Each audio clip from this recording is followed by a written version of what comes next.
Hi guys, welcome back to my channel.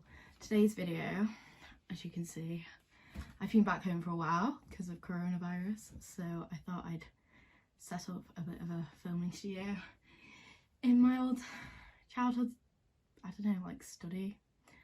I'm gonna retrofit this out because this desk is completely the wrong size for this snazzy desk chair, which I'm going to explain how I got it in today's video, because today's video is about DSA and what at my university is called ILSP plans, which are basically the plans that are put in place similar to what you would have at school for university students who have a disability or learning difficulty.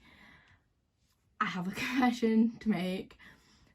Basically, I've just gone to load mine up because we can access it on the student portal and the data is down, so I'm gonna have to remember it off the top of my head, which means I might miss some of the stuff that's written on it because some of it's quite specific, but I'll cover the main bits that I definitely have used and remember. And I'm also going to cover DSA, which is the funding authority for extra help equipment and things like that you might have at university. And then also I am going to answer a few questions that you guys left me on Instagram. So yeah, without further ado, let's get into this video.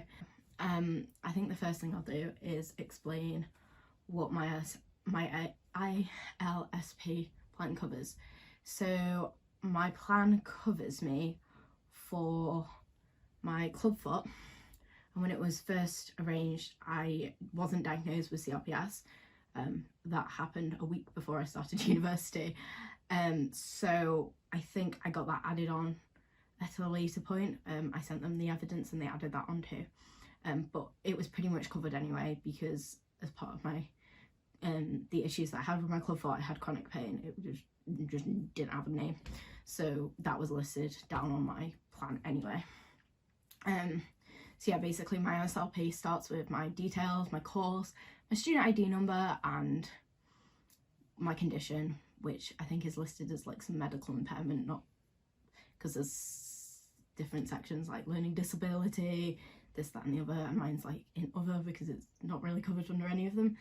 And then it's split into I think 2 sections, which is like university life and then like study life. I can't remember entirely because, like I said, it's down hopefully.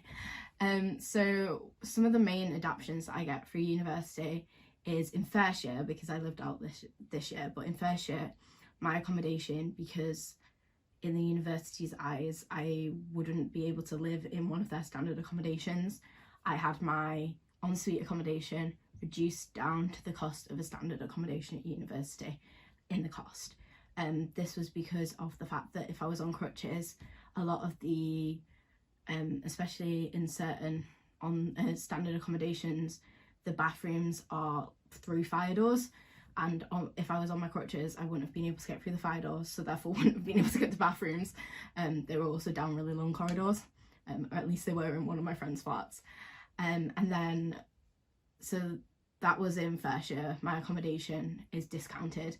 And then if I had chosen to remain on campus, I would have been given preferential remain on campus priority status, which basically means they have to prioritise me over other students that don't have disabilities, because of the fact that I might need to remain on campus where I'm close to all my lectures.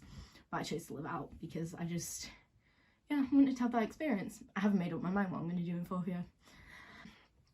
And the next one that I get was automatic extensions, and that is because of brain fog. I'm pretty sure it's like listed down that my pain can cause cognitive impairments along with my medication, if I have to take codeine for flares. So I get automatic 3-day extensions. When I say they're automatic, I have to ask for them. So I have to email, but I don't have to go through the same like extension request form that you would have to do typically in my university. I just have to email either my course director or the course conveyor of the course if she can't sort it out for me. or the like module coordinator or something, I can't remember. They tend to be different for each of my courses, but I just contact them. I go, hey, I'm really struggling, I'm in a flare, I'm hurting, can I have a 3-day extension? Or can I have an extension till this date? And I have never had it like turned down. One of the things it says like listed is that like I may be absent from taught classes, like seminars and lectures, and that staff have to be understanding of that. So when I missed a bunch of uni, I asked for quite a few extensions, some of them 3 days, some of them I had like a week, and then I asked for another 3 days, and that's the one and only time that they went, if you ask for another extension you're not getting it. And that was fair enough, because I'd extended it by I think like practically 2 weeks at this point, like 10 days, so that was fair enough. But yeah, they're pretty understanding about that. That's another thing that I've definitely utilised on my plan.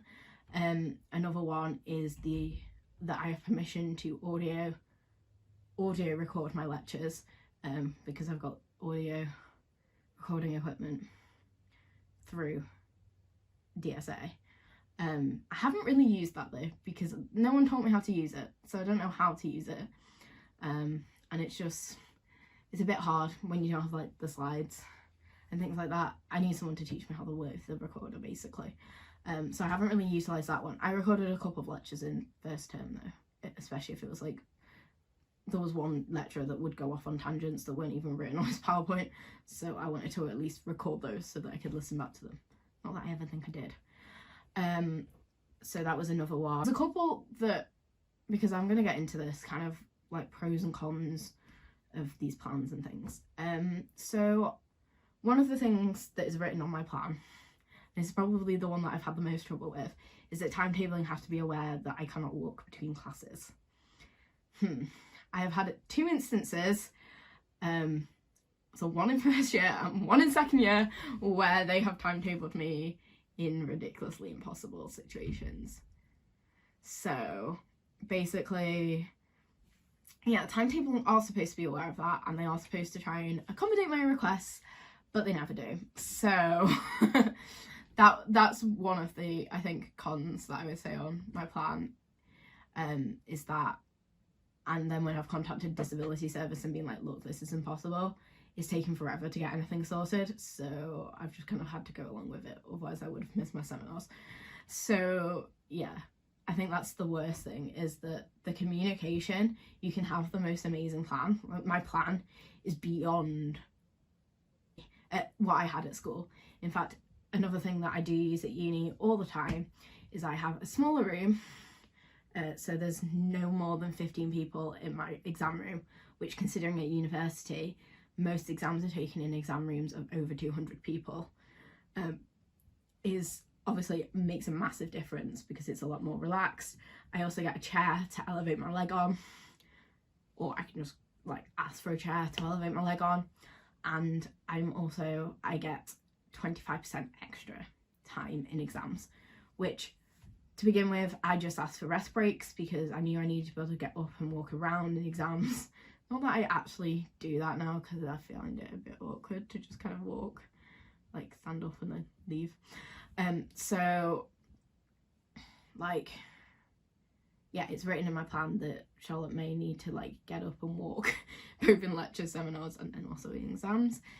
And basically my plan, yeah, I get 25% extra time because the woman who compiled my plan for me, she basically turned around and went, it's better to know when your exams finish, and if you've got rest breaks, at least in my university, you have very timed things. So I think you get a 10-minute break per half an hour of the exam, or per hour of the exam, something like that, which means that you end up having like less time, when at least it, and also you have to like leave the room and you can't look at your exam paper, when with extra time, I've got that extra time, so I can take breaks however much I want. I can have like a 5-minute break where I can just like clear my head, I can plan, I can take a bit more time in my exams. So I'm actually glad that I've got extra time versus rest breaks, but obviously that depends on you and your circumstances.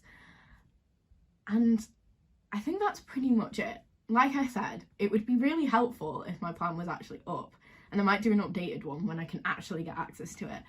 and just keep this as like kind of a brief overview, because those are like I said, the 4 main things that I find are the most helpful, and also like the ones that were most important to me.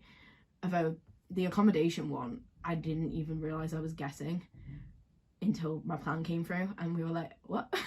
And it turned out because I'd put ensuite accommodation down for all my accommodation choices, like Lancaster made that decision. I didn't ask them for that. I didn't even know that was an option. So I was quite grateful about that. So yeah, basically that's the main part of my ILSP plan. And ILSP plan stands for Inclusive Learning Support Plan. God, it's a mouthful. But that's what they're called in my university. They will probably be called other things in other universities in the UK. Partly because I know a lecturer in a different uni and she says that theirs are called different things. So yeah, basically that's how that works, and that's compiled for you by the disability service of your university. So themselves provide that. So that's pretty much the overview of that. I then, whilst at that appointment, got told about DSA and got told I should apply for it, and I'd heard of it, but I was like, I don't really see what they can do for me. I don't really see the point. Like, I've got a brand new laptop. Like, what are they actually going to be able to provide me? So I'm going to go into it. So in first year, I had a brand new laptop, so there was no point me getting a new laptop because you still have to pay money for it anyway. But you can get a new laptop, and the basic package for students at least tends to be a new laptop if you need one, especially if you're running software that takes up a lot of storage and data and RAM or whatever it is. A printer and printer allowance. So I get if you have to have specific coloured paper, you'll probably get more, but I get £70 a year towards ink and paper. Not that I've ever used it or claimed it back. And then you get a printer. So I got printer and paper. I also got a specialist talk to text software along with a headset that literally makes me look like I'm in a call centre. It's great. And again, I used that for a bit and it broke. So I need to reinstall it and get it to work because I was having real bad laptop issues. So I need to get that reinstalled.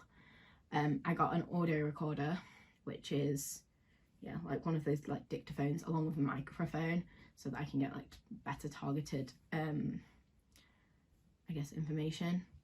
I think that was it in first year. So basically that gave me so that is compiled for me by the student loan company, or the student minus Student Finance England, but it works the same in Wales and Scotland. Not sure about Northern Ireland, but at least in those two. And it's compiled by the same people that give you your student loans for tuition and maintenance loans, but you don't have to pay DSA back. So I've loaded up like a government website so that I can actually give you kind of a thing. So depending on whether you're doing part-time or full-time study, undergrad or postgrad, depends on how much you'll get. And most people do not get the like full allowance, but you can get up to nearly £6,000 of specialist equipment, a non-medical helper allowance, which is if you need someone like in lectures. So I guess if you're deaf and you need someone to sign for you, that's what that will pay for. And then you get a general allowance of up to nearly £2,000, which again it's like the stuff that you have to claim back. So for me, I think I was supposed to claim back on like insurance for my laptop, but I have that anyway, so I didn't need to. But I had to like insure my laptop and then send it back to them. And I didn't do that, but hey. And like the printer ink, and I think probably the printer and maybe the laptop will come under that, but I don't know, that might come under specialist equipment allowance. But basically this is assessed for you in an assessment centre, and you go, although I think they've been doing them online because of Corona, you go and you have like an assessment with them, and they sit down, they go through all your needs, what you need, what your course is going to be like, whether you need a special bag. So one of my friends got a special bag. They offered me one, but I prefer to have rucksacks rather than something left a trolley, because then crutches. Yeah, so things like that, and they'll go through all of that with you. And then if your needs change, you can have either another top-up assessment, or you just, I think, have a conversation on the phone, I think is what I did. So when I moved into my second year accommodation, my desk chair was an IKEA dining chair, and I don't think that's going to be very comfortable for anyone, never mind someone that cannot sit for long periods of time, especially with her legs down. So for that, I contacted them again. I went, hey, I need a desk chair, an adjustable desk chair, thinking they'll just get me a bog standard IKEA desk chair, because that's kind of what I had last year, because the uni like replaced anyone who had a disability with like one of these fancy like blue, like nice soft desk chairs, and all my other friends had like kind of like crappy ones. I don't know why. That was something that was in our accommodations. We were like, okay, so us three have all got these and the rest of them haven't. Okay. So I contacted them. So then they basically talk to you and they go, why do you need a desk chair? What's the requirements? Like, why has your needs changed? And basically I explained that to them. They write a letter to student finance approve it, and then they send someone out to assess you, or at least they did for my chair, to obviously get the measurements and to go through my needs and decide what chair was best for me. So this guy came out and he assessed my needs, and I got this, and I also got a leg rest. So this is my specialist chair. It is fully adjustable, so the headrest moves up and down. My back goes all the way up. It's got adjustable like side arms that go in and out and up and down. The back goes forwards and backwards. The chair goes up. The seat base sides forwards and backwards. And then it's got a lumbar curve in it. So it's a proper ergonomic chair. I think the total cost of it was £2,500. So obviously I could not justify the cost of getting this equipment myself. So obviously in that situation, this is where DSA makes a real difference in terms of what kind of equipment you can actually afford and get at uni. And this chair is mine now. It's mine for the rest of my life. I don't have to pay anything else on it. It's mine. Don't have to give it back. Nothing like that. So yeah, that's how DSA works. Again, you don't have to pay it back. So it's costs that other people wouldn't normally have. For example, they might be perfectly capable of going to the university library to print off their assignments, when someone who can't walk that far, such as me, can't go to the library or can't go to the nearest printer to print off their work, because they might not be able to physically travel there, they might run out of energy, things like that. So yeah, so you have like a needs assessment that assesses all of that. So the two questions that I got asked on Instagram, on my health channel, on my health account, charlottesclubfoot, are these programs for anyone? And yes, they are. They're for any disability or any condition that is registered as a disability, or can be proven as a disability. So in my case, I didn't even have CRPS when I definitely considered a disability. So in my case, when I went to apply for disability service, can we see the evidence? So I got my surgeon that I was under to write me a letter that basically stated that clubfoot causes me a disability because of this. It's a lifelong disability because of the surgery and the impairments that the surgery has caused. I suffer from chronic pain, etc. And I need help in walking long distances and things like that. And from there they take it. And then for DSA, you log on to student loans, and as part of the application process, when you go through to apply for your tuition and your maintenance, it will go, do you have a disability? If you click yes, it will go, do you want to apply for DSA? You click yes, and then it will it will create a different tab for you to apply for it, and again I just put in the same evidence, and then from that they create you have your needs assessment and they assess you on that. So any condition is covered providing that you are classed as being disabled by a doctor and you can prove it. The other question that I got was, do I use the DSA taxis, and if so, are they any good? So this year I could have applied for DSA taxis because I lived in town away from my university. However, I chose not to apply for them because of where I lived. I lived 30 seconds away from the bus stop, and the taxi rank was literally like 10 seconds away from the bus stop, so I still would have had to basically walk the same distance. And the reason I also decided not to apply for that is you would typically have to pay what the return or what the ticket would cost you, so on the bus, before you even get to, like, before they subsidise the cost of the taxis. So I chose not to because of the fact that the bus pass works out cheaper than having to pay for a return. For example, I think it's like £2.50 return, it's probably more, to go to and from Lancaster town centre.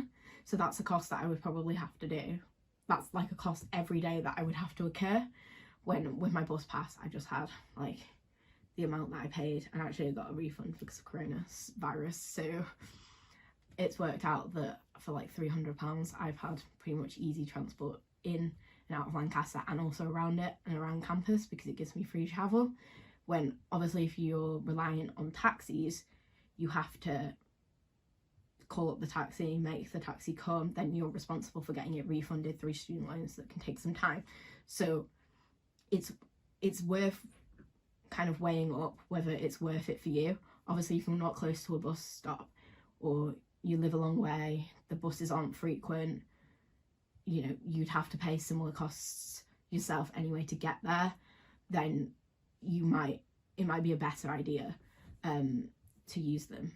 I just thought for me it wasn't worth having to constantly send off receipts to student loans, like, here's my taxi receipt, here's my taxi receipt, here's my taxi receipt, when, yeah, like I said, it wasn't really going to save me much energy because the bus stop was basically where the taxi rank was, and I would also have to like phone the taxis to make sure they could come and pick me up, when the buses went every like 10 minutes from my bus stop straight to the university. So yeah, that's why I didn't choose to use the taxis.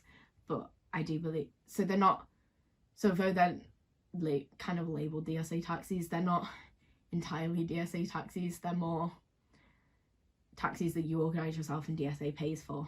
But yeah, you have to you have to keep in mind that you will be responsible for paying some of it, based on what a traditional like bus journey would cost.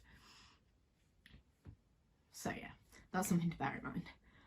And I think that is pretty much it for this video. I hope you enjoyed it, and I hope you found it interesting and helpful. If you did, give it a like and leave me any comments below if you've got any other questions regarding my plan, regarding my support at university.